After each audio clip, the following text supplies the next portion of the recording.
El president i la mesa del Parlament condemnen enèrgicament el brutal assassinat de l'exregidor socialista Isaías Carrasco a Arrasate i vol expressar, a banda del més sentit condol, suport i solidaritat a la seva família i als membres del Partit Socialista.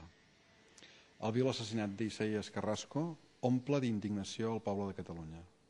En aquests moments en què el terrorisme interfereix en la vida dels ciutadans i les ciutadanes, el Parlament expressa una vegada més la necessitat d'una acció unitària de tots els demòcrates contra el terrorisme i contra la violència.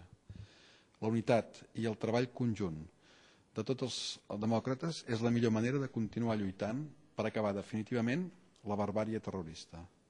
Execrables atemptats com el d'avui no ens poden fer defallir en aquesta lluita, ans tot el contrari. Precisament, per continuar plantant cara al terrorisme, fem una crida a la ciutadania a participar en les eleccions generals de diumenge 9 de març. D'aquesta manera, els demòcrates mostrarem el nostre rebuig a la desraó terrorista, a la barbàrie dels violents i al seu menyspreu intolerable a la vida, el més fonamental i preuat dels drets.